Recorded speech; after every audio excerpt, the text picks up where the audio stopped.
Pathenin eho adinga he program tam ta gon hin ade dia gon la thupi pen eho adinga angai kho pen ti de ham Ithi zo nung tenga he Pathenin program ite gon pe wam Bible in ipi sem tia chu iki hel liu chu ka ha ka hin dei sa hi aje chu eho te hin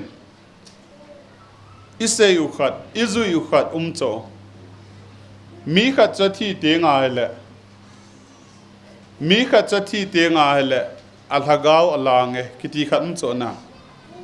thadam silongai thadam lang da ham la ka he po en thing lang langa ko thadam a ha ne mi ong thi te nga hele ki va do ngam lo ki che do ngam lo cho thu sim khan in sei nge ka kho wa hin upa khat athi in athi hi thi mel se cho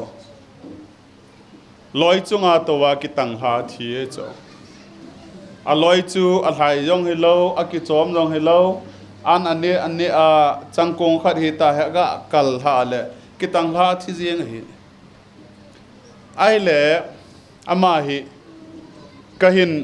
vui ta ve ni nilha len khom ma sanga chun a sei ta ve nu pi ho chun ken wang ka he po gil ke la thi hin te ati ve an bel ho chu amai pu cha za da no he I pi ham wang chu ka he po ni ai le len khom hung ki chai ta e ho ngai na chu thite ina chu pasal ho gol ho gi di cho ai le bi wa lam kai pa cho zut lam kai pa cho mi mei san cho gi ngam ta lo aloi ho ko ma cha hi he ne he themon ke nei ge sa han ta lo ho eng sin ten amei san cho he cho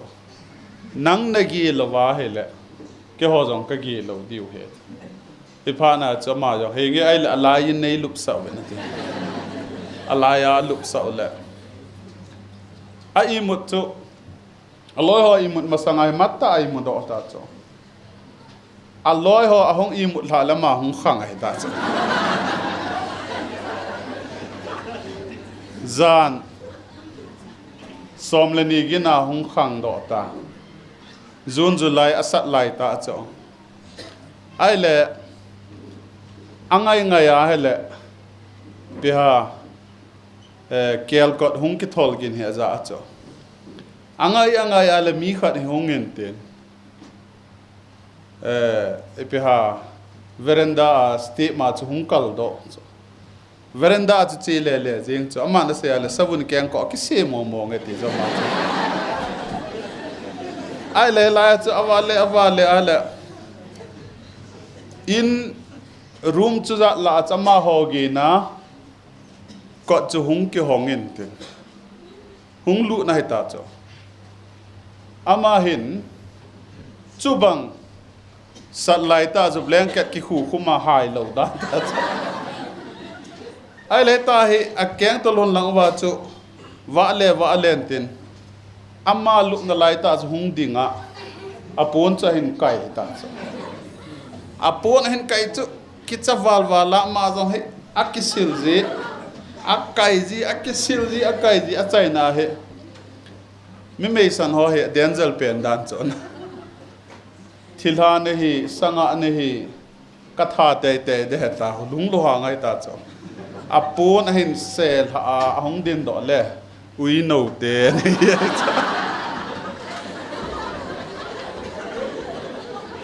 ama chun mi hi ma aza awanga chu ahong lu na al hai le a apon kai chu ui no te da cho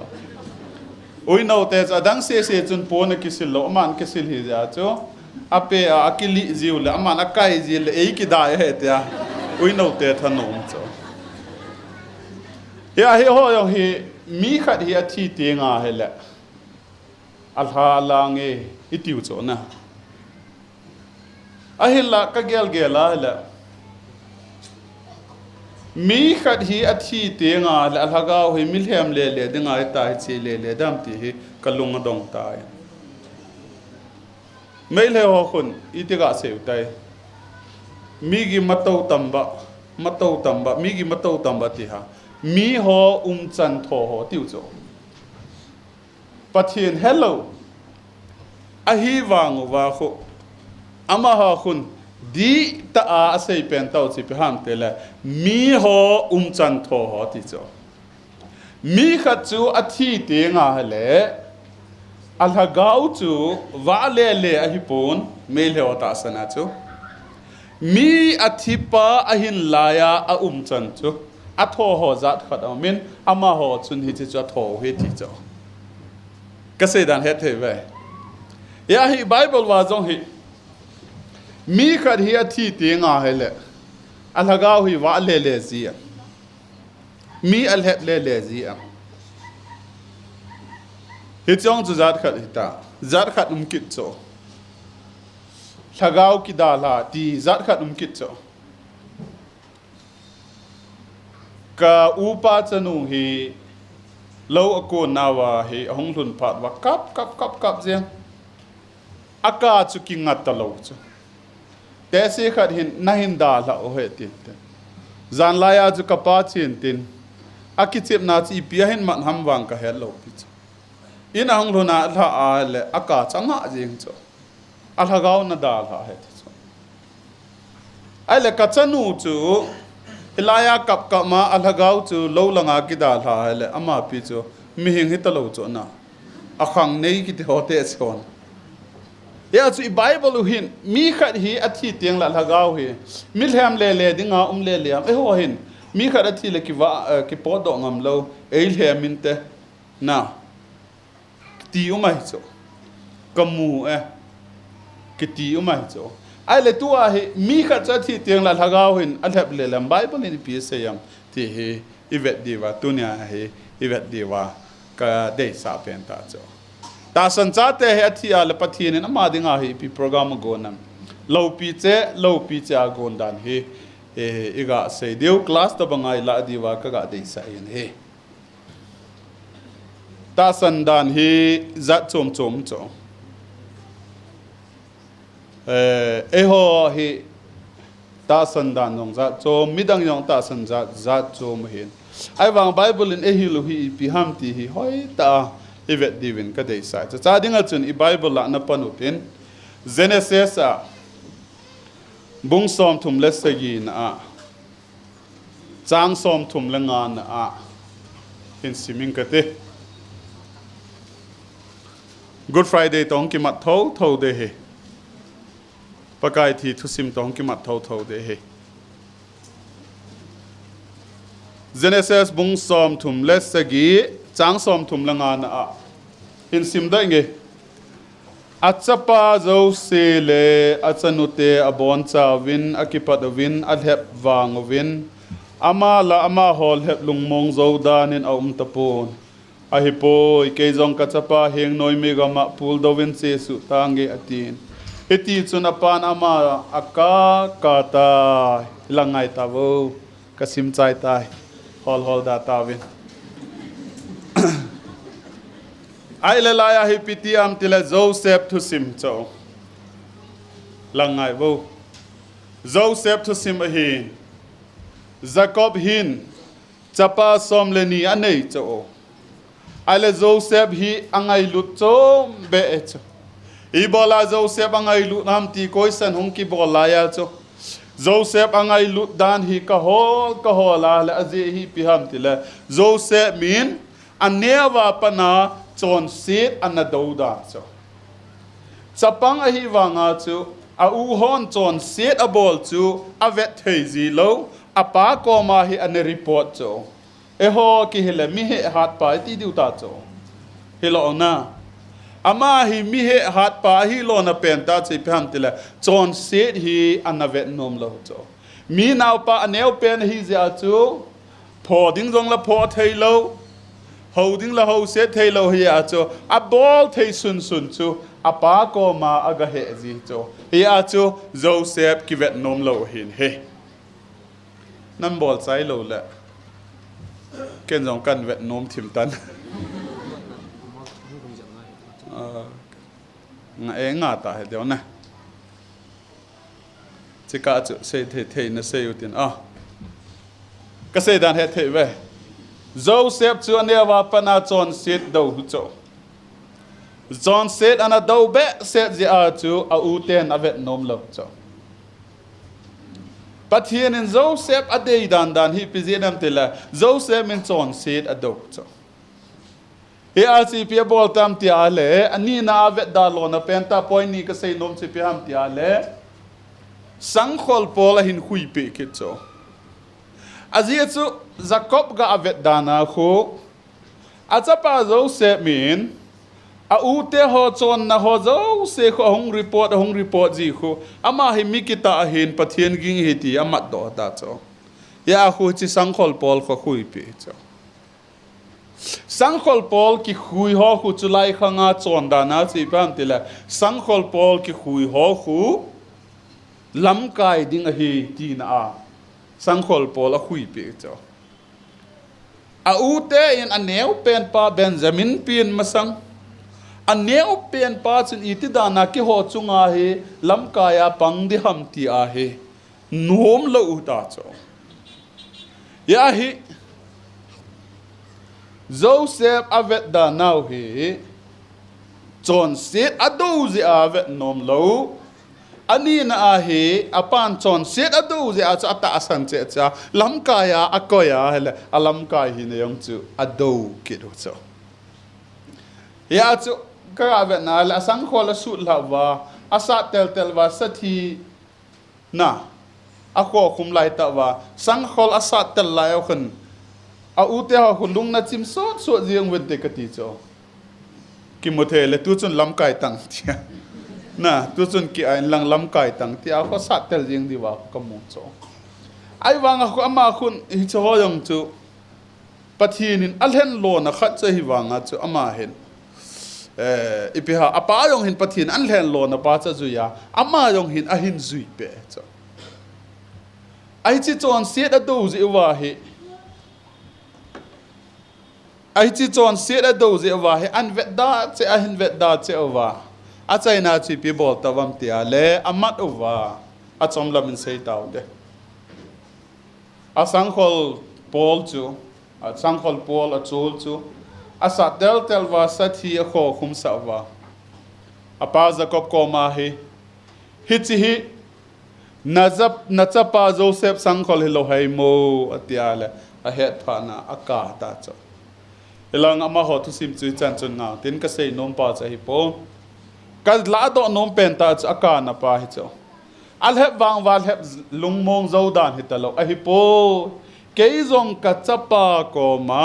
noi mi gama pul do win chi su ta nge ati cho hilaya ka ga la do nom thu chang pa hi ke ha dia le noi mi gam ki ti pa he la ya hi e pa bible chun kita akai lu hiểu tại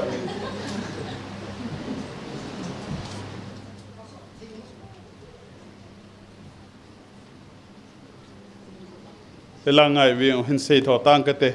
là ya ấy bảo wa nói mi gam kiti hi Hebrew bảo wa Seol ativin hi Seol ativin hi Hebrew pau hi kana bol lai win pastor pato Hebrew kana sim khom win Hebrew pau hi kana bol lai win Seol kiti thu chang hi study ha ta ka bol cho Seol kiti hin lai hin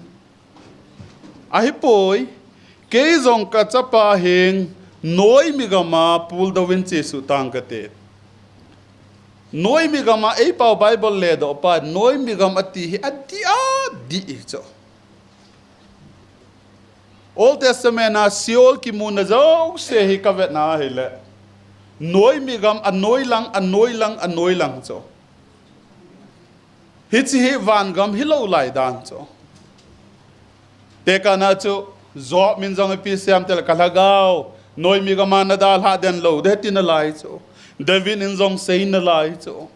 ata asan ho zo se chun noi mi gama ka che su diu ta ka che to diu ti lo pha ta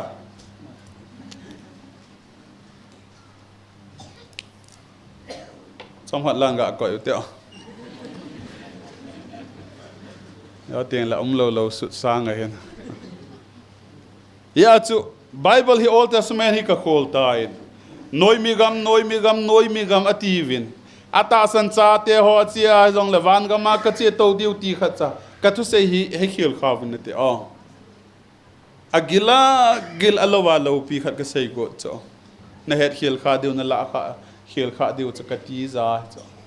noi mi gam ti hi ta san cha te kana David ho bang chu van gama ka che to de ti lo chu noi mi gama ka kum su ding he ti cho Job ho bang chun kalagaw noi mi gama na dal ha lo de ti na lai cho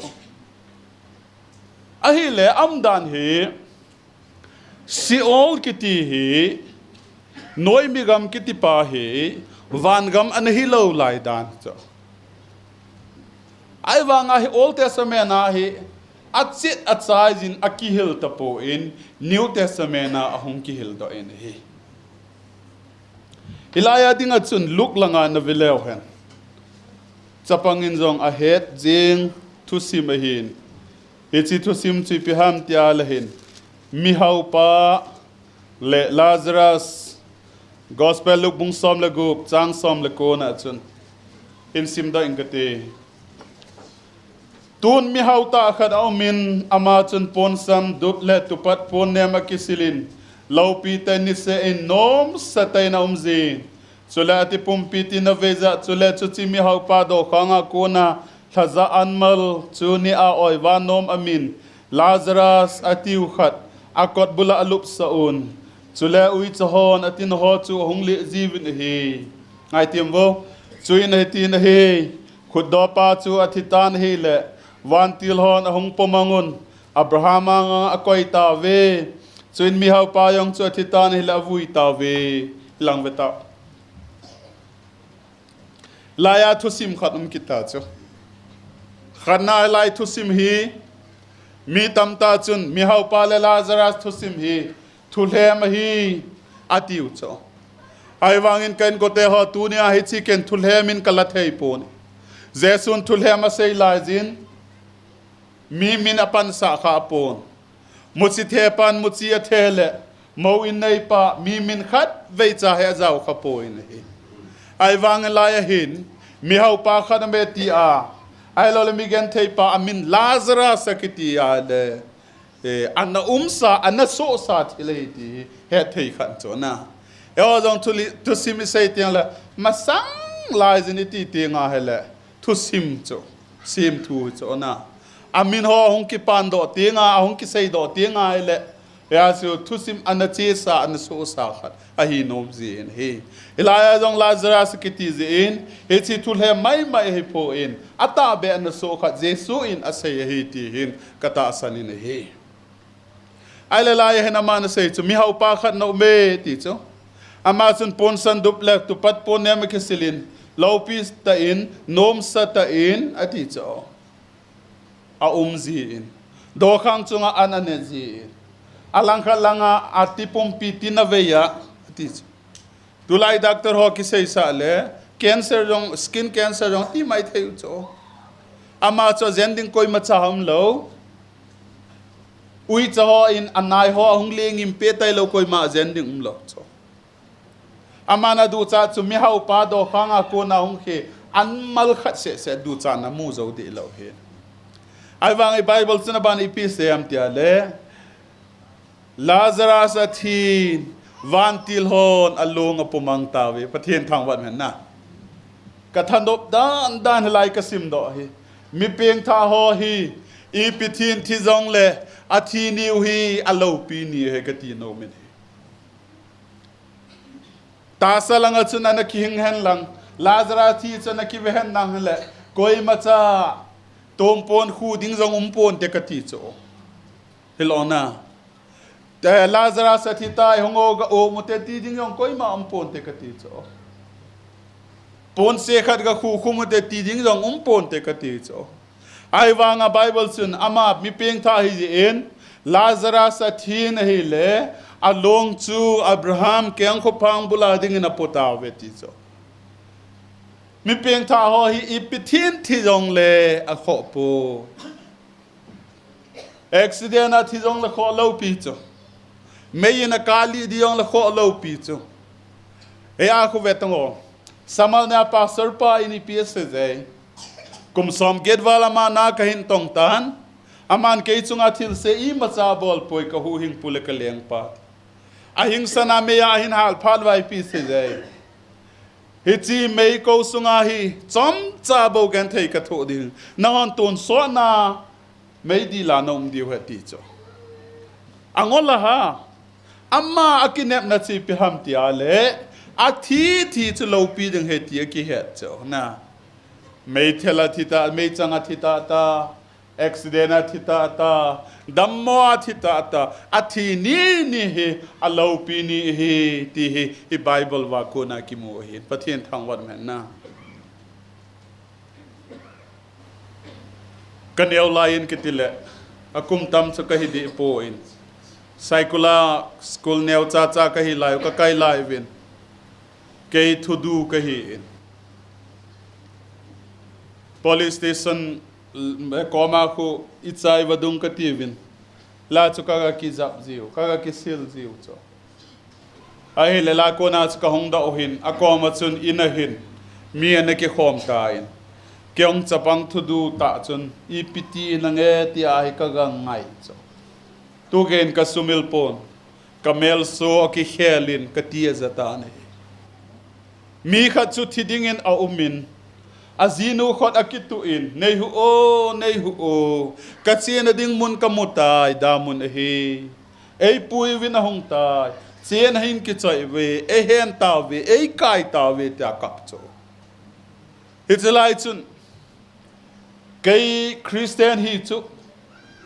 kanewa kona thil se bol jong ka hi lo pi chu kai Pathen thua hi hung thanom pe ka hi chu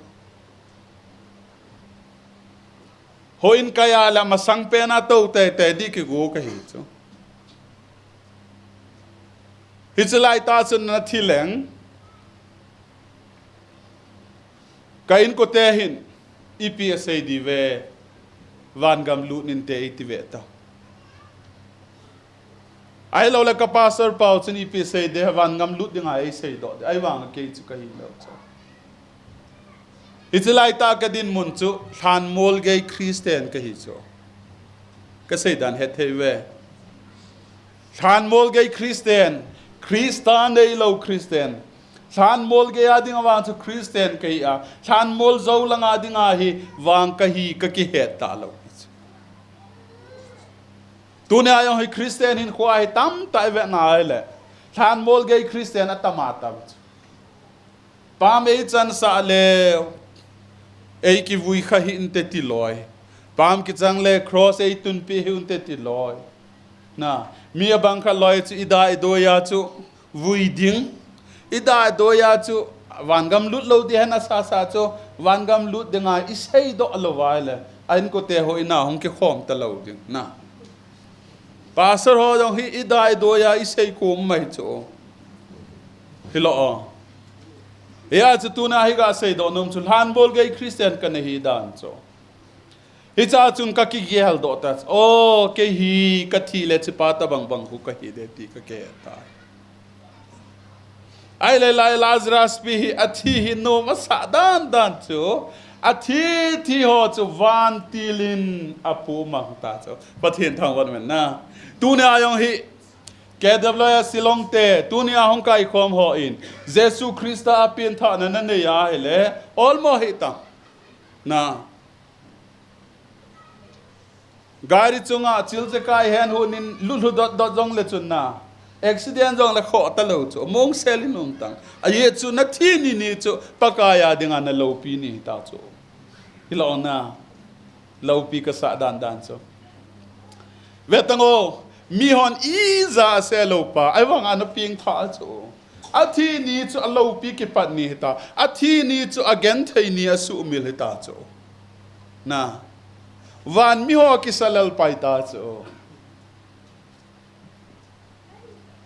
David Livingstone, African missionary pa. Athihin. England leng nu in agapu tiu cho thusim kisut na ako. England leng nun. Ama kong le na chun apo in. Leng in pial hut ni na he tiu cho. Ai le chilai ta chun mi khat hi. Leng in pi pam lang chun akap lut jeng in David Livingstone atin akap jeng atis. Ai le leng no sipai ho chun aga chivin nang pa David Livingstone in sung mi te na hi ham asunga na lut thailo ham atiala ai he ai sung mi te yong ka hi pui ai le bola na ka ham atiala ma na sei chu eme kana sim khom hon a hi missionary dinga che chun mingol pa kana ti hi tunwang ma mi ching pen pa he leise na zong vetango athi a hi along ke ho tabang zula sa ki bol ho in along zong ki muthai talo leng nu in a in pi sunga ki koi luta pakai koma chu hoya ba the Livingstone long koma chu itiki din dihta alo pi wal waleti chu kase dan he theve ama chun the Livingstone thi a chu thi zawa lo pi na chamu do chu awang pha chu na tu na yo veti o Lazarus athi ni chu van mi ho ki salal paita chu Pastor Lettinlal Chongloi thi ni chu na van mi ho ki salal di chu lo pi lo van ti lon hey pastor pa hi athi te hongovo ati ai ki salal pi di chu lo pi chu vetango Bible ayong chu khat imu ki chu Stephen Thinia chu Hebrai Bible chu vetna le Jesu Christa hi apazit lamato ta ai wang Stephen songa an se li din konwa Allah tan di ko na chu ke ya lawan ko hung ke hong in tin ave na hele apakai Jesu Christa chu to talo chu dinga hi chu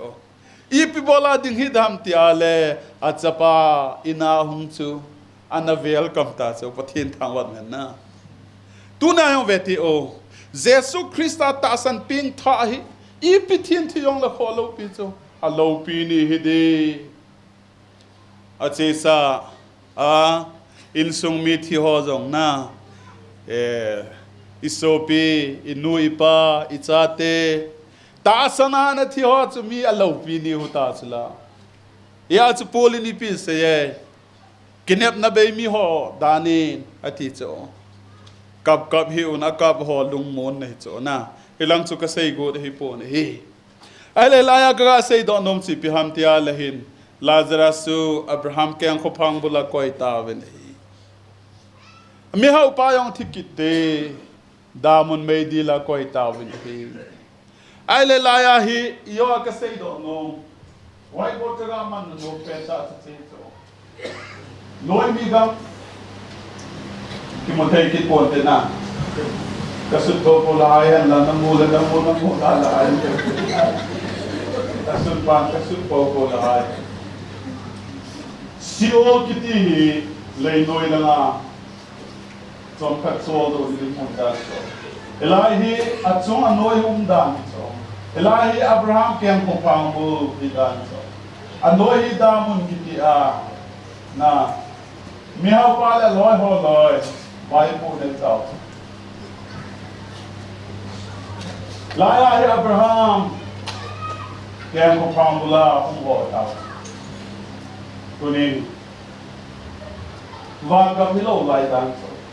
ya he Old Testament ata san ho lo se hi noi di rama ka che su diu ka che tau diu ti lo so ka che su diu ti hi elai mon hi anahi dan hi Abraham kem ko pang bu la Lazarus soto akicholo na munsu anahi dan hi kasi dan hi kichi na ha na hello khat vai i yong nei ti pit no ai la pai abanin sei kitange ai la ibola hi question khat ga bolote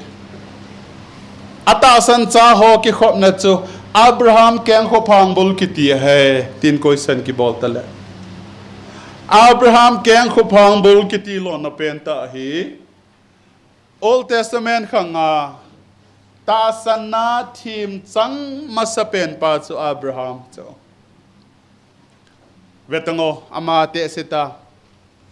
azinu long te seta anaw nei phat hitalo Abraham ko ma chu nason na chila chunga a siza noya nel dizarati a pathe atamatam kapid he ti a kho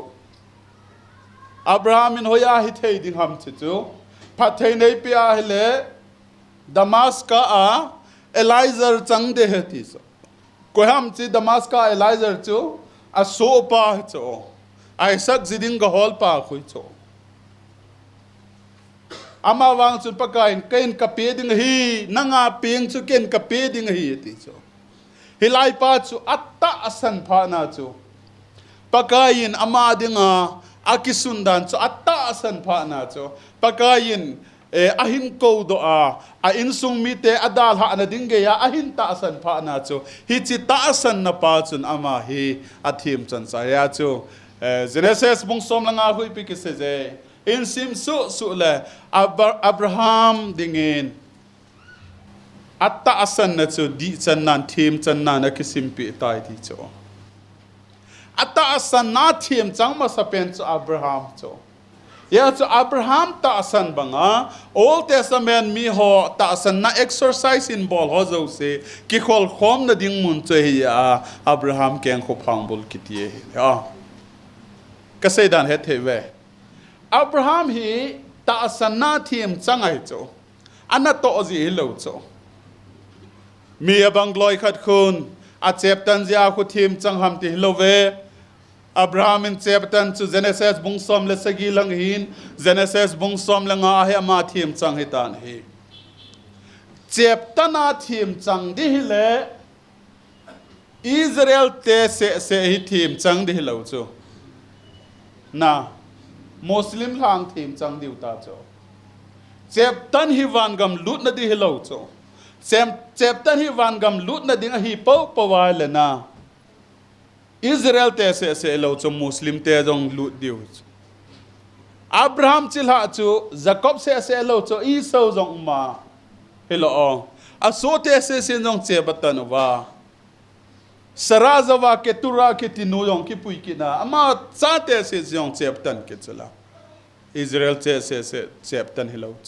Abraham ya che batan wa nga thim chang hi pon ata asan wa nga thim chang hin thim chang ma sa pen pa a thim chen na hin zui ho ta san na thim chang a Old Testament na ho zo si am khom nau chu Abraham keng khu phang bul kiti he a ka sei dan hi iti ai kichi na ole ka su lung vai de ta we thu se ho hi ke hin minui na theyong ka sei thei lo cho thu sei la ya he minui na khat ka sei ti le koi man ei nui pe lo a sei pa ei se ki nu yen te na mi bang kha lai khon nui na se ma le minui ya I mut so lo cho akala la nui na ga je thei wa ei loi chu nui na I ga se ma le ei se ki nui jan ten thungai ho ane yong khido lo ten a kho a hin ya su na class la hi ke ho lo hi ai mut so ho dinga sa boya boy ka heu cho ya hi ta sana thim chang ma sa pen chu Abraham hi ititawen Abraham ta san banga ta san ho zo se khom da dinga sa pakai na gon pe mun chu Abraham keng ko phangbol ti hin he ya chu Lazarus ho yong chu ma hin ale question khat ga bol ki do ti la ya hin kan ko te ho Old Testament ta san to New Testament ta san ye ki ba na ki te ti dem di ga bol ki lai cross ball tin langi NC koi tin langi OT koi ta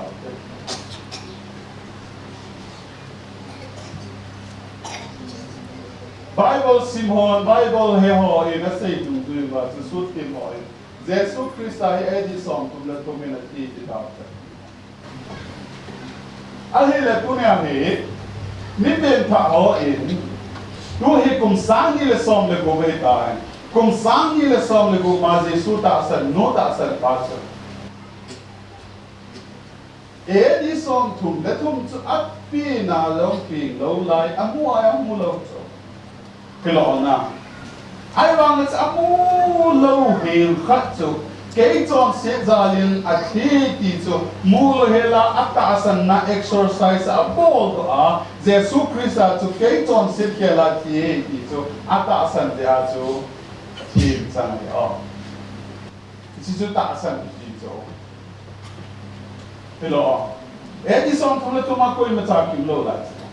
ai wanga Jesus Christ e ho kelin at tai ki pa so hilaya hi kita san so se ta san na exercise bo ba ki san na so ya si peham tele ti e ho adinga hi Jesus Christ hi pas ati sa itai ai Old Testament na ho do hin ti sem Genesis bung thum chang som na na ki se ai no mai no ti la in bulu cha hin bo si ding ati so and to take in all Leviticus offering hozo se could be cut there Jesus Christ he so set point a hung tiding a he and the head of that and the head they were to teach ama go ahin zu ahin ta asan wa tin changi ama ho adinga future here tu e ho adinga hi va sita so kasi da head he Elohim, Jesus Christ ato, kay chon set kelin anathita, it's to him to now. Old Testament Jesus Christ hi, kay ho chon set ja, kung tiding hi, yung sa him to now. Cross ay suto. Pero na, ilay cross ay him tanggel dito. Ay mga abat kanaway, Old Testament ading ato, ipihang abat penta chikihang pile. Genesis bungtuma ipitiay Adam le imiton sina rahon pana he iden hona kona so ana delma nga iden ko so nike kaata ale tuna ipiditam ti alhi tua hi Jesus Christ ta san zala he athisan zala he wan iden ko so ki hom ka Jesus Christ athi lo la ja so wan gama he so na te lo la Vangama yama ho kitong at pelo lai di wa hi ja cho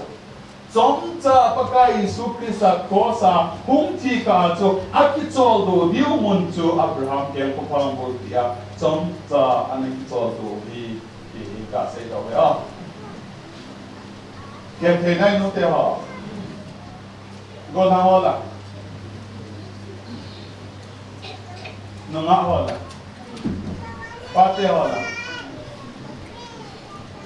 ai le avan se ki tao te ya ni chom cha ki chol do ne ni mon to ai le Bible cham tha ka sim ki du te Peter le ka thot lang su ve lew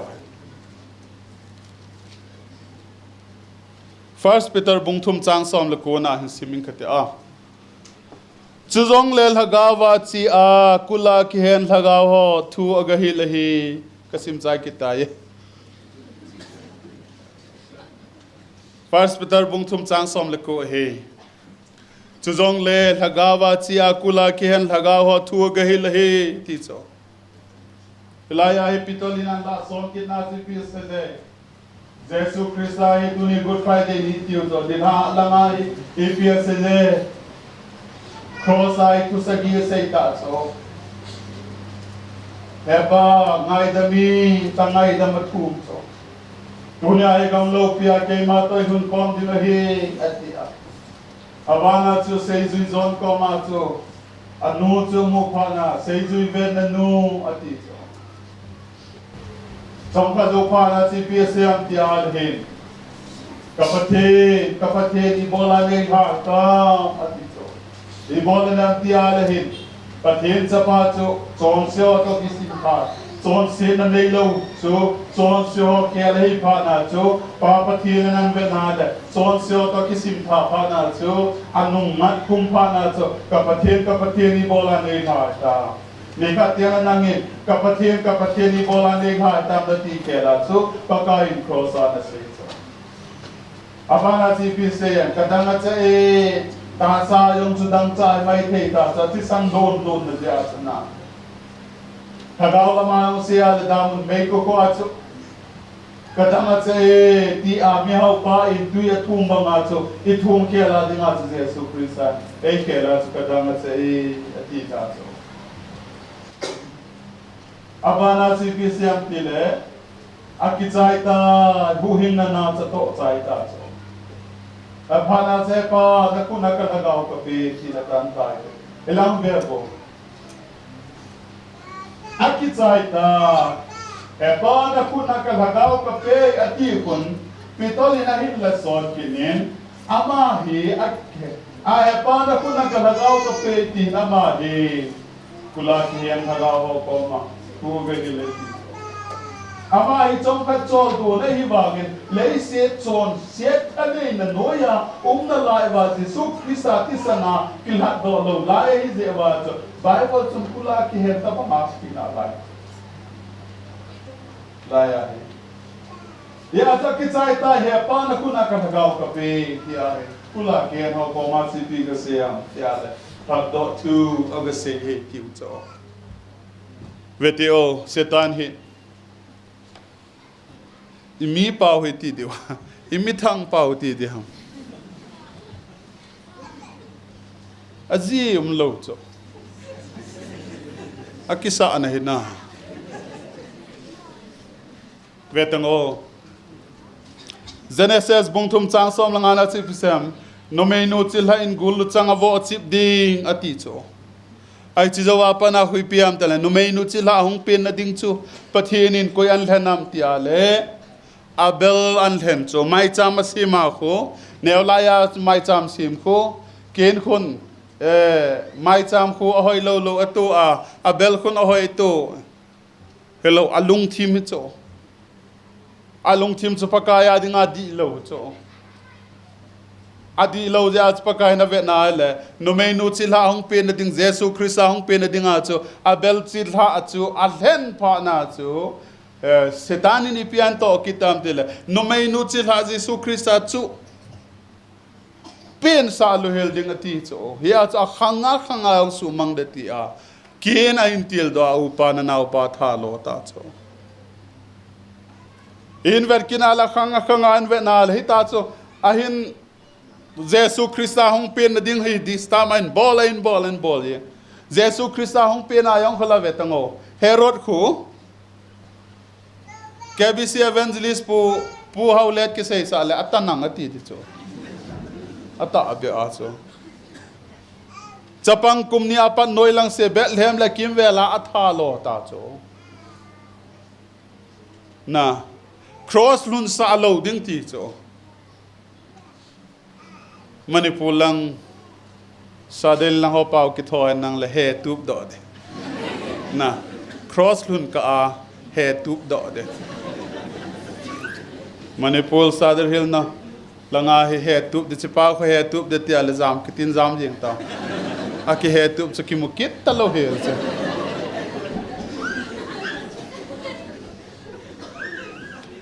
ya to cross hi lun sa lo te jing ti hi program cho ai wanga sa na feel kita cho vetang khepate ma yang khu thum chana khu mol chunga apui do a ka nga bo khumin kape ding nahi aman he cho Jesu Krista hi Messiah he ti he cho setane nikhat le leng vai poding he ti he cho ai wanga pa Pathen program chi piham tile Jesu Krista sunu mei sunga hung ping ding gen thei ta cross a hung thi ding hung ki vui di hung tho do ding he teng la chun lengam chang ding a hai pa Pathen program cho ya samani psa ai setane gen thei ta a cross a na hung thi sang khun tun ke ko ma bo khup le sun lengam hin nga de heta ti ke cho a ye chu cross a thi a le a boy ding amu cho a chai na chu pilat anga jesu dina ko pilat ji nu hin man cha kita cho na la ko angia nge chu thu sei izar ham khan in jong thagau thiang pathina ko na hi sa hilo hel cho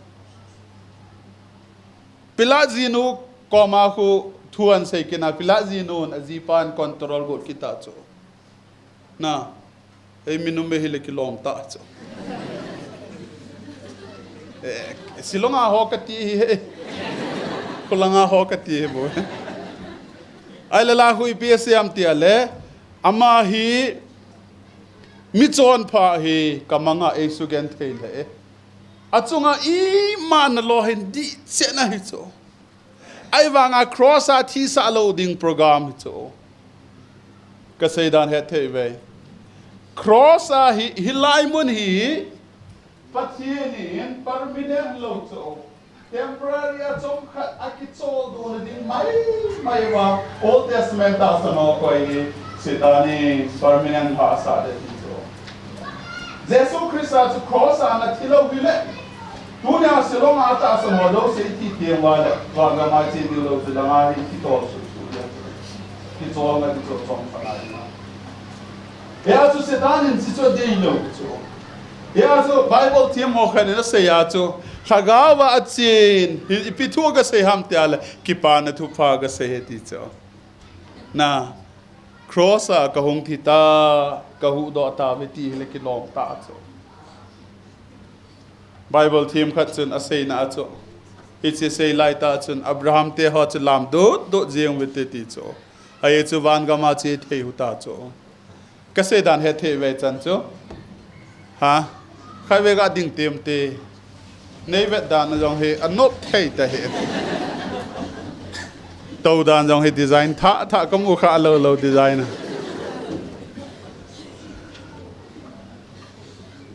số này tam pa sor pa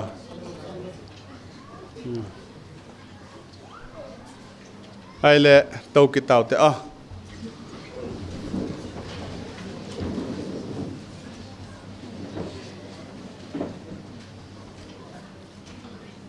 ya hi piham tia le la ya hi kipa na thupa anoya ho ko ma kho se lo pi chu achunga ho ko ma kho se chu achunga ho ko ma he se ya ama ho dinga kipa na thupa cho jesu christa hong thi chu ya chu jesu christa hong thi cho hong se tia zong le lagawa chi a kula ki hen laga ho thu ge le hi ti ala bible chang kha simbe ke do te Ephesus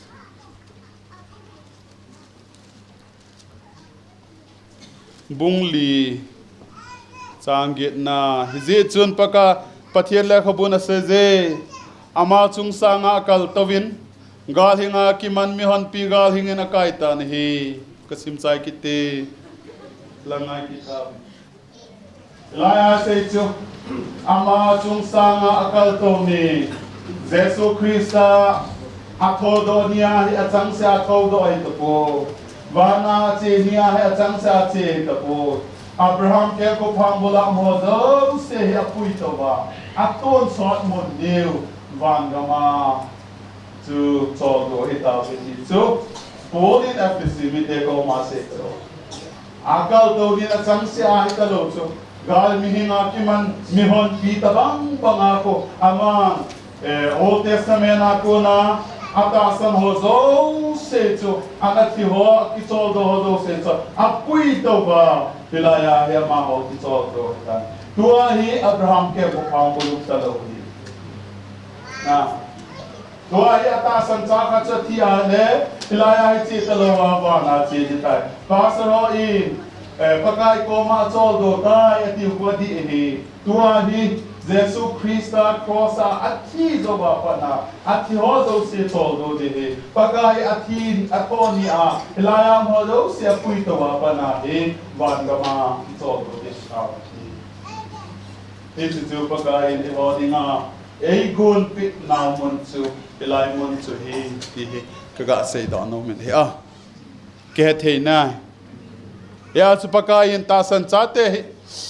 Pathen ei hlat do hi alo pi dan hi ki danga hi chu hele koi san khat kita chu la ya he koi san khat ta chi pe hai hin se nge ngai tiam vô lai koi san khat do thei chu Pathen thu sei hon tu la ya hi pi sei ve rep chal sei ta u chu rep chal tiang wa le han mola hung tho de tiu chula hilona dunia sirima pasar pa in ata san ho jo se van gama ta ve ti le rep chala chul han mola I bola tho ki de o ki kal talo na a ki kal po icha he thiam na di wachun first kren bung som langana simleo hen laya hung ki chi ki de ta chu chang som nga la khat na kon in sim kit nge vevin ke man ho thugil khat ka sei pen hi ve I bon chai na I mut lo ding o hi a in sum kon gin nung pen chu hai khat sunga mit phet ka lawai bon chai ki khel so ke ding o hi a je chu sum kon honging ding chule thi ho chu mon mang thei lawa kai thowa ding chule ho I ki khel ding o hi isenamiti la hi chi mon mang thei hin mon mang thei lo chu ki wona thi thei hin thi thei lo chu ki won ding hi chu ti a mon mang thei jin mon mang thei lo chu ki wona thi thei lo win ki wona thi thei jin thi thei lo chu ki won teng ta chule zona in thi na chu awal lum tai ta ki sun goi lung ding hi wo thi na na zona hoi ham wo thi na na mi den na hoi ham ti cho dunia pakai ko ma chol do chu adi chu alagau pakai nei hlat do hi kan ko te ho ilagau se hlat do lo pi chu ita sau puma alhat do chu pakai su Christian ei hlat do hi ilagau se lo ita sau puma ei hlat do elai kasim lai hin phaya class kat kala ale diam college se tiu tam khana gol hang khat le khathim ta ale kilom cho science langa thim ta ale kilom cho in do cho Ithi chi chu thei ki nam iti mi tho do ki thei ding ham ti so koi sane bolentin na pin tha tiang le tan na te ka ti so ayi chi bola ka se ham ti ala hin Jesu Christa ta san na chu mi khat chu ahin kho aki khel thei khun thi dong a tho thei he ti nei ta chu aji chu pi ham ti ala hin la ya hi I Bible an sei chu lagau chu chol do te ta ita sao chu mon mang thei jin mon mang thei lo chu ki wona amdan hin ni khat tianga le pakai rep chela hung tianga le hin ta sa chu na mon mang ta jong le e hung tho tiang wa le ni pi ti ham tia le mon mang thei lo wo I ki won diu dan chu tu na thi thei lo won chu vetango chi Bible a thi ho e pastor hon a thi na sim jiu chu na tiang le chuna ta san ho na ki vui ho chu alhan muna ko na chu alhagau chu hung ki su to ki di chu alhagau hung ki su to tiang le la ya chu ata sao chu mon mang thei lo wa hung ding thi thei lo chan ki won tiang ta le than molin jong hi chi ama ho cha hin control zo ta lo ding hi tiang le chuna ma ho hung mo wan lai manga hung leng to diu Bible thim khan an say na chu ai alhan mun chovet wa la langei pen wo thina na zo na hoi ham wo thina na mi den na hoi am ti hi sa de ti chu ka sei dan het ve pakai in ei hlat da hui enge lekha thim ho mi ching mi thim ho chun za chom chu e ho theory dung zu ya ki podo dung ya ki sei ai wanga Bible na sei chi pi ham ti ala hin mithi ho tho ding a hi mithi ho tho ding a hi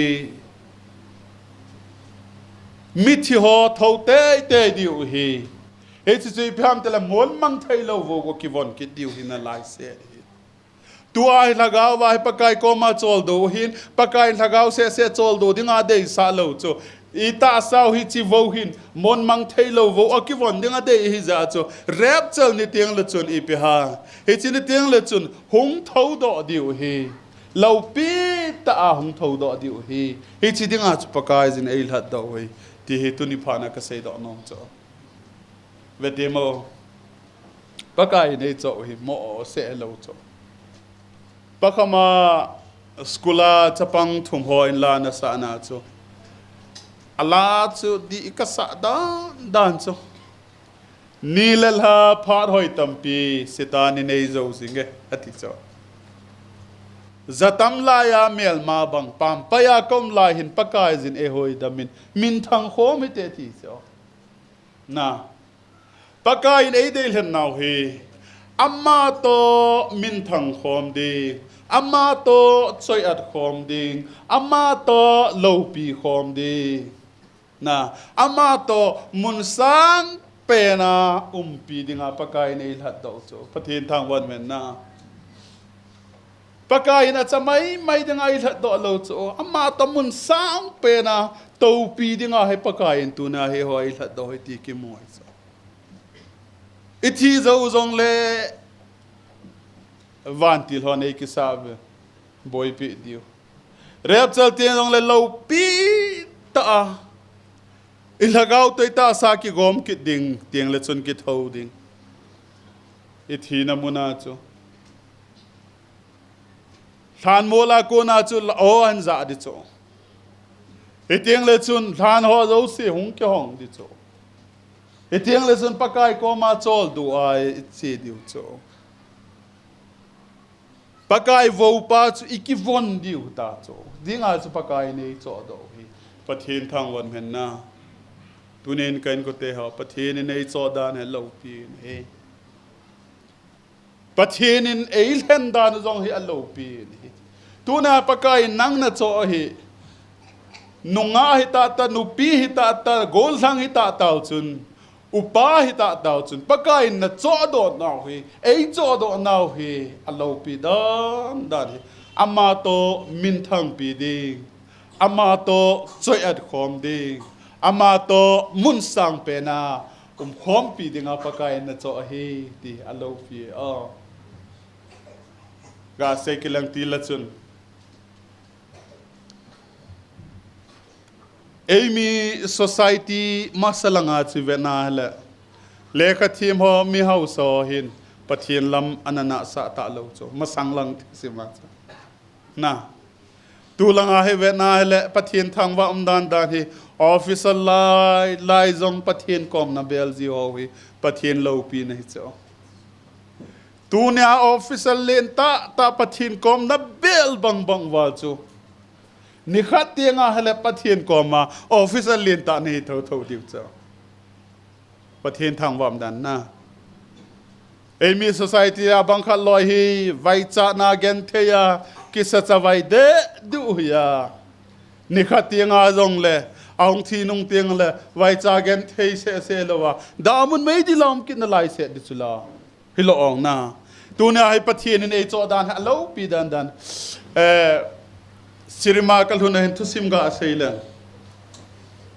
Sirima te hin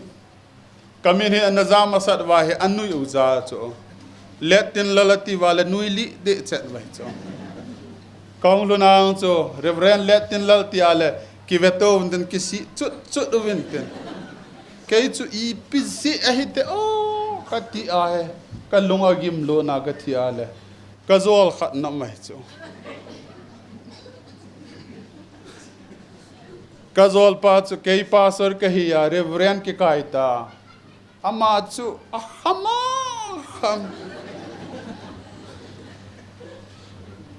adon li dinga ho anki go chai ho hu chu akito mo dan chu ni khat hi ke ka chen ten Kazol pa ko mazo kumli kom ding hin ki ha bolin ha bolin ki bolin lang kawui kha te ding kya bolin katila ama chu no mo sa thimin ten tu chunga ngai lut kem ka ti vin ten zune ho lo ne ho khamna thei ne ho to kei chu speaker la ka panin tin midang ko lova pastor hi na chu khamna thei ne ho to phat ka ki mande ka ti a ki pam dan chu ho bung budget jong lo a hi wanga zu mi pi ho ki pau vin tin ne le cha an ho jong ei bol pe vin ten ฮิตอาจูอามาจูหงปิงท่าจูปะเทียนกระทังวะดันทะลีลังตาจะจุงอลนะไอละไอจุงอลาหงดำมอนตินกิทิ้งจุลจุลคูนาจงละคุลิดีขัดพูอินตินไอละมีหอยนะได้เวนตินกะเตจูนกะอังอลาเฮละปะเทียนกอมกะเบลนกะอตีอินอะแต่ลอยหอนสิจูกาสปานีจุฮอลุงดงไว้จูอีติเลตินลลหงละหุตา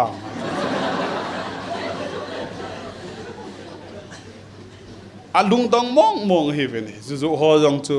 ปะเทียนลุงเสียนาสิริมาเตะคนกาสปานาจุฮอกะสุลุงดงโจจูอาบาเซดูกะสุเกอปิอุตาจูอากุมบาเซดูกะสุเกอปิโจจูอามานะเซทุเซงจูกะเดสะดานจูกะทีจงเลกะทีดิงจูวังกันเนกิดเหล่าเดตายที่เสียวปากายกอมกะลุนเตียงอาเฮละกะจอลปานะเซบะละฮิจิกะฮิเหล่าดิงเหล่าปีตาปากายกอมากอมเดตีกะจานีจูกะมิลฮินเอดอมตุปะเทียนกะทังวะจูนะอะเหล่าปีดันกิดังะฮิตูเนอะฮอเวติโมปาเตฮอนูเตฮอนปากายเนโจฮีอัมมันเหล่าตีวางวาฮิอัลลวงที่สันละลวงอภัลโจเวตังโอมีพะโลขัดจูอาหงมัดดอกและนาวะเอกิติโจมีพาขัดจูสิไปหัวนังทิ้งโดยมองมัดจงเลยกติอโคอนเวะกิติยาคอยมากระเสยเปดิ้งองคิวมกิดโลโจฮิลองนะไอ้วางมีพะโลเป็นดิ้งอปะกายสุคริสต์หงที่อาโลปีตามาตะโตปีดิ้งตีนลายกงนลายปะเทียนี่เนวปะเทียนี่ทางว่าเวนเฮนะไอ้เลลายนกาเซเบกินลายนกติงฮิจิทูกเซยเลกะทานมจีอินฮิจิทูกเซยลายหินอาสามาคลาสกะลาเลจะปังขันินฟอนินบอลินเฮปาจิคลาสนลาโซวะหินปะเทียนกะทางว่าดานกะหมอนุยเยียงตายกะนูตกะกิมูโตกิดิกะเฮตายที่โซตูเนายองหินนังซงเวทีโอวางก็ไม่ลุ้นเตียงเลยเห็นคนในโฮมมาสเปนดีเวปาเตียปาสเรลวิสเนลเลนปะเทียนกับพูลเดฮติโซอีบอลาโมซีกันนานกับเนลุสะลอมกันลุงอันนาฟาเลนก็มา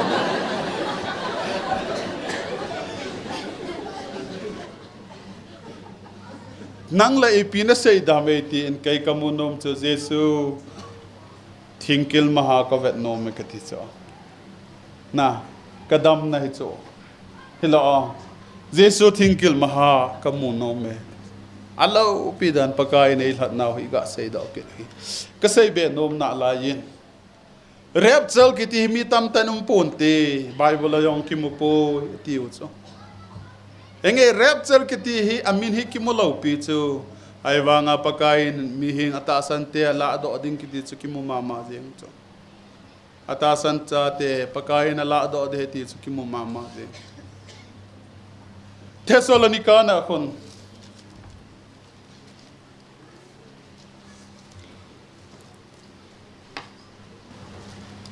kan chai wa de te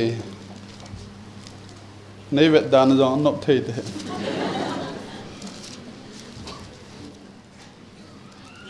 First Thessalonica bungli sang som le thuma panin sim kate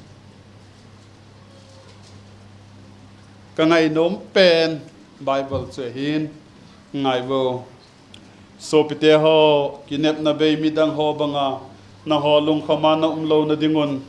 a I mumilte ho thu dol helova na dingo kanom po Jesu athin athau do kitai ti hi ita sanwa hi le Pathen in Jesu ai mumilte ho jong chu amato thakana hin pui dinga hi ti heve Hitzia chu pakai thu a ko na he cheng thui ka sei pe ni hi we e ho pakai hungeza an hing na lai cheng se hi ai mu maso sanga I tinama zongle masajalo ding hi we azi chu pakai chu ama a oto vantil pi pu ogin to chule Pathen sumkon gin to ki thu a vana ko na hungkum hlading a hi chule Krista thi sa ho cheng se thodo ding hi we Tuzo le eho ahing na lai amo cheng se hi ama ho cheng se su to van lai zola pakai lam to dinga mei ko nga tol to wa im khom ding o hi chule chutia chu ai mati chana pakai to im khom jing ding o hi ichi chung iti thu hin na ho khat la khat kilhamon to vin langai tawo Thessalonica mi te hi angai lut chang ho athita vin athi phad wa hin ama ho hi aboi ta vin kikimu kin lo de tam ti lai ta wen polin ichi don but na dinga chu repsal ning dan hi aseya adon but ne chu epsam tia helama na sei chu jesu athin athodo kitai ti het wale chu jesu christa athin athodo kitai ti het wale jesu ta sana thi ho jong thodo diu hi Jesu Christa athi a athodo ji a chu amma ta san ho jong su thodo ding hei ti granti pe chu Jesu Christa athodo ding a athodo ta hele ti chu tuna mi khat in koi sare bolen pastor po Jesu Christa athoda ti hi proof nei pe ken ka sei chu Jesu Christa athauta iti proof hi o a proof la a proof hoi penta hi piham tile chon sel hadam ka hita it's a proof chon se hu hing achan theya ahin kho ki khel the hin ipin a khel the ham itia le hin tho kit na tha chuna khel the cho ga sei chol zat min kating ga sei sao zat mka te kating ah pau man hi ke khel zat man ga sei ga la sao zat mka ting Old Testament na Pathen ki min von khat la min khat chele keima Abraham Pathen Isaac Pathen Jacob Pathen kiti cho ibola Pathen chu keima Abraham Pathen Isaac Pathen Jacob Pathen ti ha Abraham ko ma Pathen a pe chu gam hi chu ai wanga namit ta na mu ding na keng ta na chut pha ding ti chu Abraham ko ma a sei Isaac ko ma sei Jacob ko ma sei chu ai wang Abraham thita Jacob thita Isaac thita abon wa thi gam tau chula ai wanga ma na sei chu ke ma ma ho Pathen ka he ti khoi pam gam chu ka pe te ding a hin Abraham min jong amu ding a hin a chut pha ding a hin agam phat dan ne de he jichu I piawat sanam tela ni khat te nga le thau ki ding he ti approve ne cho Pathen in ka tho ki de ti approve na hin he ya cha thi thau ki Pathen cho tu na he atta asan khat mi ping tha lo achawai du da lo khat jong a hin kho ki khela Pathen kom an belo na penta khoi pi ham tia le hin tho ki na tha ya cha polin Philippi mi te ko ma kho a tho ki na tha hat ka he no me ati lo na kho hin kho tha a ei khel ding kho tho ki na tha hi ti ka sei da no me hi ai la lai ha Jesu Christ a tho do ta ja hi ata san ho zo se jong tho do ding hi pakai thua ko na ka sei ti repchal tiang le Ithi hung hiding ham amas pen tai pi hung ging dam tele pakai chu amata a o to ti cho pakai o hung ging masapen ti cho pakai o chun athi ho zo se asu kha athi ho zo se atho kha ding hin hi athi ho zo se asu kha athi ho zo se atho kha ding hi Ithi tho kha de ham kain ko te ho te kana zvetngo Mary le maltha so pipa Mary le maltha so pipa Lazarus thita cho nili hita nili hi zawa cho Jesu Christa hunga epsam Lazarus hung pot do inati cho Lazarus hung pot do inati a ko Lazarus se hung do cho Lazarus ti da hen nang mithi ho hung tho do vo ti hen nang le thana thi ho zo se hung do diu ka sei dan he the ve a ye chu pakai tha ha pakai o chu Lazarus hung pot do enti a athisa nili ki vui ta nam ta chu Lazarus hung pot do enti a hin su khang pa chu koi ham ti ale pakai o chun athane nei chu ya he rep chal ni tiang jong le hin a hong ging masapen cho pakai o to kitipa hin van noi le set kol kim vela ta san na athi zo se sukhang ding cho pakai o he ati hin abana chi pi se yam ti le van til pi pu ogin to ani na hong gin ding cho van til pi pu ogin hi cho van til pi pu ogin ding te so in tu sim khat na se cho te so chun amao he dana cho van le ki ka hin kul sam nu ki ti khat amin thi kul sam nu chun van ga ma che go ho chu anatin tang zi ai ichi ka se le ka gel do khan chan di langa thu se ka chiu le ka gi na awate se bu cha hom thi in ahum kaw le mi hung ki tomen ten ka ti ho za ta cho hung ki tomu wa bang hoi lai ham khat cho a se jiu chema sat phon de o cho yong chu ka lung dong khop se vui ding kan ti wa he in so na me thel ni thum maya a me thel choi zo se o kap cho I bola hi ta hi na bol ham tia la hi chi ka pau hi athi ha lagau hi kul sam nun an ting khan te kat hi ve ta kul sam nu chun na me thel chu ki chan tin hina ta kan ti cho ta san khat na ma hi ka ve na le e bible wa yong chu efisa lang ho ve na le wa na gi lo tin chang ti cho setan hin apana thang thi cho Adam le iwi den ho na a ho na chu pakai pathen to nom ta lat khom cha na thang thi pi cho tua dong hi ta san cha te ho a in no ma a chi ding pa he na thang thi pi diu dan cho ya chu van til pi pu hin ogin sang ta sap te nga le pathen cha te a in no ma chi ding hi koima lam ka a anating di koima am lo di dan he pathen thang wat men na ya su sum kon hong ging ding paga Yesu Krista hi leisen hong lo di chu second coming teng la olive mo la keng mo a hong chot di ya rep chala wang hi Yesu Krista hi mei bol la khu hong ding ho ichi to di ama hong kum su ding mei bol la khu ikisu to di pakai nei pui to di hi pathen thang wat men na ichi dinga su pakai nei lat do hoi ken ko te ho rep chal chalawa lo pi a hin tunin zong kan ko te pakai dei tha do na hoi akichai ta he pa na khuna ka lagau ka pe ti chu van kot oi hon pe wa ta san cha te ho thiem chang dinga asim sa ming ho thiem chang dinga e go na mun che hi ti hi ka ga sei do no min he anoi langa ho sei tau te ole ilal ta we iti ai pa te ho ilal ta we Nute hola lallo nute ho hi selonga nute ho wang na sadi huya kyo langa ho wang kho angaya ngai nom su nute ho he ki khente nga la pasor pa na thiem ta ve ngai nom ta ve ta ipi ka se ha te la hoya ke heta te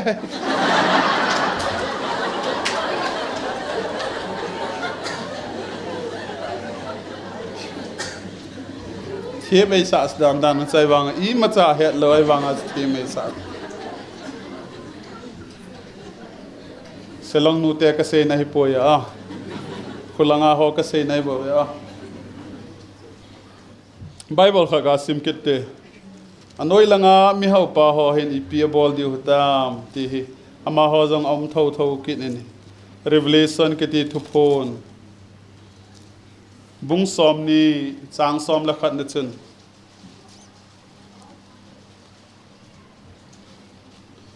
suin lal to na len chung nung abana bang khat le abana bang na sana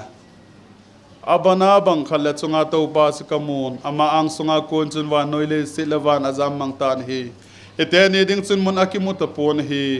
Ichilal to namaya chun mithyo do se alien anew din kamon zowen le khabu phab khat aphongoi chuin hin na le kha bu ati wen a chom kha jong a phong on hi chuin chu che le kha bu a ki sun dung zui chun mi thio chu ama thil bol dung zui chen a thu atan da wen hi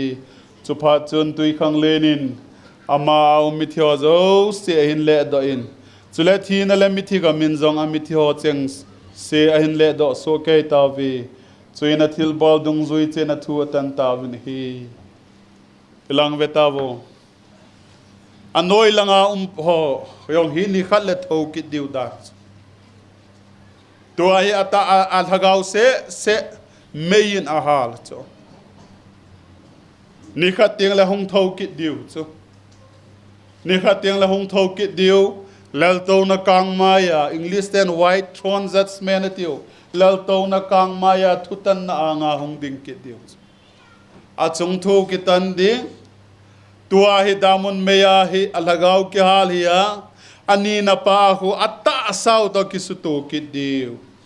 hiteng le chun damun mei ko khu a kison lut ki diu hitan hi ilaya hin i bible wachun la hin hinale khabu sunga amin ki hol do lo se chu mei dil sunga chun ale lutawe English as a leg of fire ti ham khat le kilom in hi hilaya to hena ki hit na nyau cham le kilom na lai so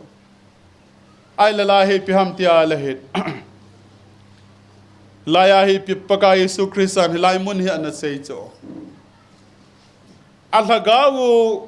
meyin a hal ding hung tho do ki diwa thu ki tan ding ata sa to alhagaw ki su to ki dwa mei ko khu sunga ki le lu de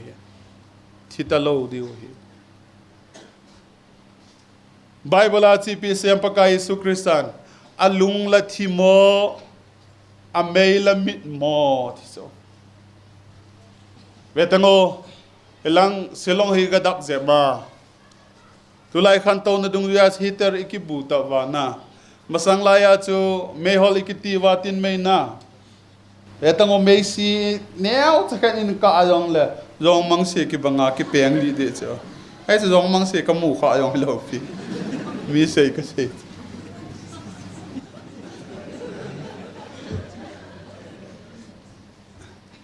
kapute khat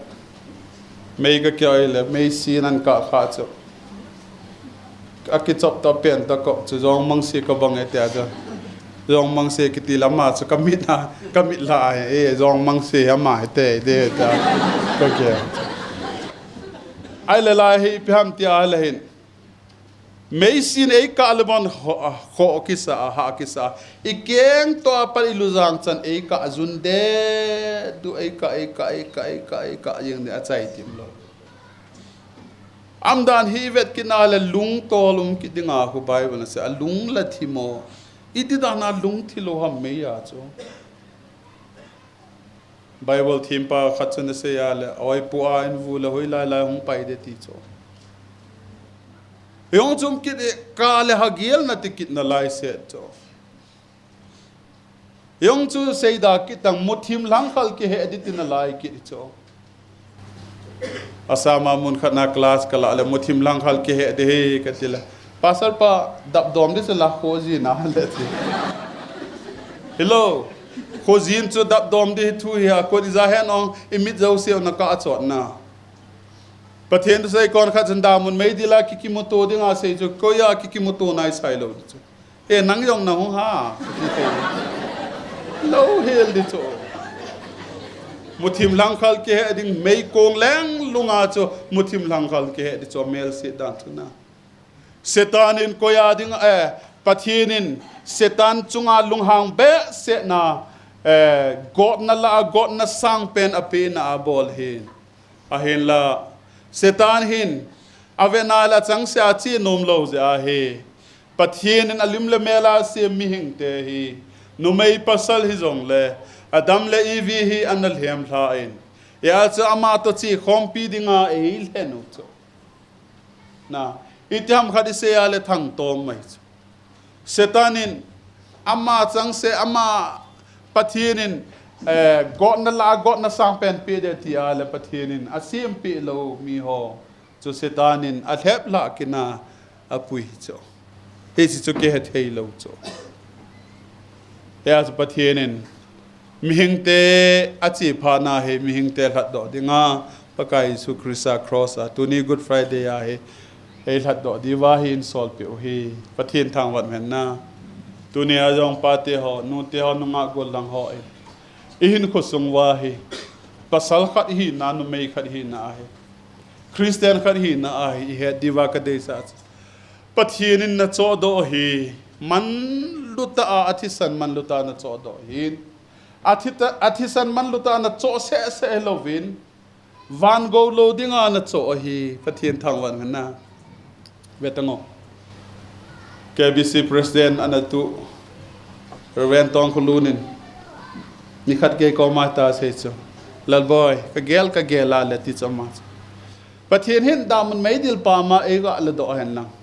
damun mai dil a ko nen e la do hen lang apam chin donga e to sa le yang le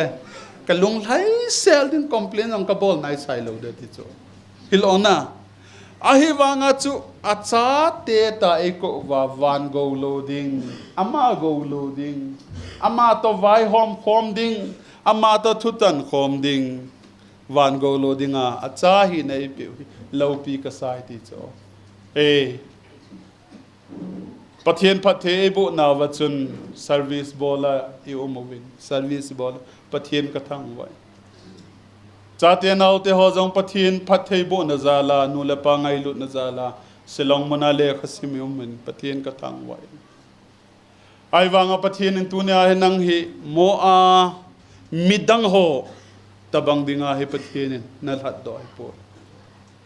atum be apakain amma ading monga nalhat do lo pi ta achapa achanu hina thaling se na pe hi ti hena su mi lo de ni khateng le ama to so at home ding ama to lo pi khom e hon I he thim lo khat hi kaga se do nom chu hitin sing ka ding ta nge setanin nang zau lovin Pathen asumin se thei pon hi hin seket nge ngai te mo bo gol hang ho zong nunga ho zong nu te ho zong pa te ho zong setan in nang zau lovin Pathen asumin se thei pon Pathen su min se thei na dinga aman cha sun nang na hi alang khat langa Pathen in zong achang se in nang zau lovin setan azum so thei pon hi Pathen in setan azum so na thei chu nang na hi zob chu Pathen in setan zum so na dinga man cha cha tuna asim sa alim la mela asim angai lut penta basal hin no me hin Pathen in alim la mela asim nang zau lo wa so Pathen lo pi thei lo ding hi wan gam chu nom the zong la Pathen in nang zau lo wa chu no ma sa lo he tu chung Palm Sunday ya sermon khat ka bol na chu sermon bol dinga he jing ka ni gina he ka kita din Bible devotion na dinga Bible kasim Bible chang kasima sangan no Pathen Jesus Christian Jerusalem lut pi dinga sangan no an man khu kasimenten sangan no kiman ho Old Testament na hi sathing lo hi ya sangan aping ma sa pen chu kel ngoi khana han do ki din lai se hi banga sathing lo pi chu Jerusalem ma lo pi ta lut pi dinga sangan aga alhen ti kangrelin Israel leng pa kha chun lo pi ta Jerusalem alut dinga le leng pa sa kol pol chunga ato chungai na hi ti su kam vet ke na hala I bola hi sangan no hi alhen hi do ti ka gel al pakazin wan gama hi Rev Lettinlal Chongloi to alhon nom je a hi avet sa na hi sangan hi man hin te ti hi Pathen ne holim pi ne hi cho na wan gama chu at no ma nom sa di chu pakai chu nang zau lo wa yang chu kho di lo di chu na kaloi khanin Pathen ka ho lo de tai ta ho am ho da yeng tang cái gì chứ năng in Pathen nó hô lâu gì à chứ van copy chứ ngui chôm lâu hiểu đấy ai em bảo hi à chứ không cái em bảo chứ ai đi ta chứ ai vang à chứ ai hi chứ hi ding đồเลย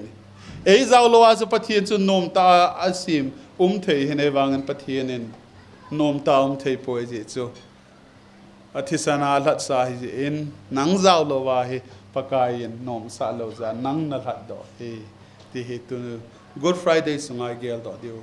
ata sana ping tha ho Jesu Christa a hin na ne hon pakai ko ma ki pa thu se dio hin na nei lo ho in pakai ko mi bel na dio thagau hin kho a kisim tha lo hon pakai ko bel na dio hi pakai jin lo pi ta ai le ole sang pen pen a pakai nei hlat do diwa pakai in e ho hi e cho do hi ti hi tu nai ga sei do ha Pathen ni sei do now thu pathe bo pi ta hen tao na khat hin mang ta hepa wan Jerusalem tha achu pakai nang jong wan ti nang lo pi sa ding chu wan til tam ta chawmin seraphim ten jong chu hepa nang ma lo pi sain ti a theng tim tin wa chai la sain ti cherubim ten jong pakai nang ma anga chu nang ma lo pi na wa chain tin Gabriel te honong nang ma lo pi na sunum nan tin a hin la pakai ke ho zaw la wa nom lo ding hi zin Calvary cross a gen thei tin tang na hong tho a gen thei na zo se na hong tho a pakai ke ei that do salin na min lo pi ka thang wai na zeb lai ta wahin pakai ke khat hilang pakai ei zeb nawa nai ka ti ding cross a thing kilana kil lai ta on pakai thi kilai kil naw anawal tai ka ti ding hi ling lu khoi khu pi naw anawal tai ka ti ding hi cross kapur hi agi wale ka ti ding hi a hi wangin pakai nangin o kai ne hin gel do ji ti nga le ti ho zo se na sumil ji in hepa ipi penta chu na sei do ta dem ka ti la je hin na sei do penta chu hepa ngai damu tin ke ho chon se na tinga ngai dam na thum zale na men lo pi ka thang wai pakai mun sang pe na nang ma to lo pi khom ding nang ma to khom dinga nei dei hen zalin zong ka ki pai na min lo pi ka thang wa be ni KWS silonga na chate ho zong pakai dunia hi nang ma kom ka bel na wa nang ma kom ka nai na wa nang ma to kita ta kom khom na divin pakai na thagau thing nei pan pi divin na kom ka taw ni na thu hi gilina sang na lo pi na thu in nei su ke win lang pakai nei su halloween lang na lo pi na nei mu 70 a ka pakai o Jesu Christa mina ka taw hi amen kondak pa pha